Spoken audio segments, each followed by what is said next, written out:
Alright, so Greg, you wanted to show us an application here of Wicked Bars to a, what is this model? This is Suzuki. A Suzuki S83. Standard metric, not a big cruiser, kind of like a Sportster. I believe it's 800 cc. Okay, just like the Sportster. So it's a regular metric cruiser, and here we show the application of the Wicked Bars to this metric. Tell us about it. These are our Wicked Bars. These are a direct bulk fitment for metric application. As you can see, they have factory risers with a straight bar. We have our risers built into our handlebars. So basically, when you unbolt them handlebars with the risers, you can basically bolt everything back up on here. So gives it a really nice aggressive look. These are a little bit wider than the factory bars, so it gives you a little bit wider stance with your hands.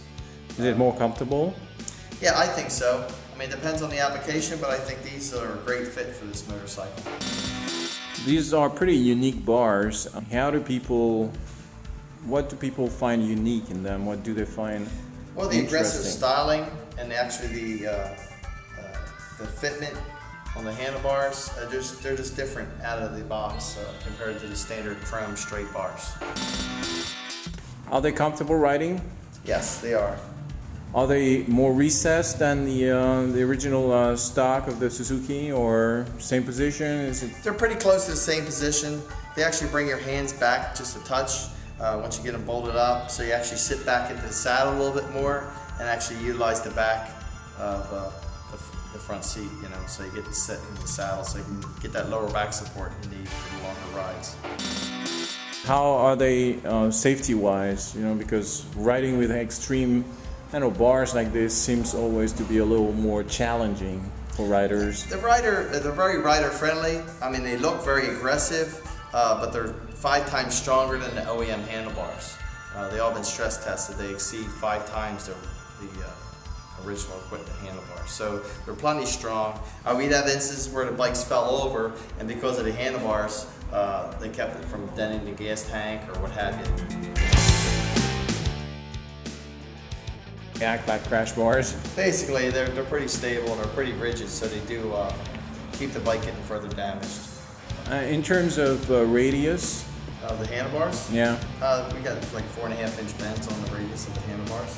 But I mean, like in terms of like turning radius, like you know, how easy is it to turn with the handlebars? They're about the same as the factory. They're a little bit wider, so it makes it a little bit easier to handle. But as far as it doesn't affect the actual specs of the bike turning. So if I had to mount these guys on my motorcycle, my metric cruiser, how much money would I spend? I'd spend about $369 for the handlebars in this finish, which is a matte finish. We also get them a gloss finish for the same price, and they're also raw, so if you want to paint them or powder coat them yourself or do a different color match with the bike, you can do that yourself. You're going to spend basically between 4 and 6 hours labor doing the internal wiring, changing all the cables and lines out if need be. Most of these applications, these are direct fitment for, but sometimes you have to change the brake line. So these are internally wired bars?